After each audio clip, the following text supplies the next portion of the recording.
यह काजी ताबीन में से बेहतरीन लोगों में से एक था और उसने मुकम्मल तौर पर कज़ा कबूल करने से इनकार कर दिया था।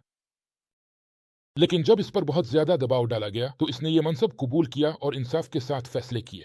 फिर उन लोगों में से एक जिसके खिलाफ उसने फैसला दिया था इसके पास आया और कहा, एक काजी, अपने अपने फैसले से मेरे साथ नाइंसाफी की है, लेकिन ये आप नहीं थे जिन्होंने मेरे साथ नाइंसाफी की। यह तो झूठी गवाही थी, वो झूठी गवाही जो इस मुकदमे में दी गई थी। इस काजी ने क्या किया? काजी ने इसे अपने जाती माल में से पैसे दिए क्योंकि जिस मामले पर इख्तिलाफ था वो माली था और उसने इसी माल पर फैसला दिया था। तो इसने इसे अपने जाती माल में से पैसे दे दिए और काजी ने कज़ा से रिटायरमेंट ले ली। और खुदा की कसम इसके बाद वो दोबारा कज़ा कबूल नहीं करेगा, एक बहुत ही करीबी वाक़ये की उम्मीद में। इसने ऐसा क्यों किया?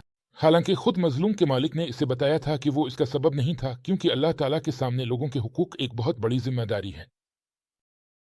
ये सच है कि इंसान क़यामत के दिन अल्लाह ताला से मिलेगा और उसकी गर्दन पर किसी का हक होगा। हाँ, अगर उसकी गर्दन पर किसी की नाइंसाफ़ी है तो ये एक बहुत बड़ी मुसीबत है। तुम्हें चाहिए कि जिस पर तुमने जुल्म किया है इससे मुआफ़ी मांगो। तुम्हें चाहिए कि इसी दुनिया में बुरी अज़िम्मा हो जाओ। उन्हें तुम्हें माफ़ करना होगा।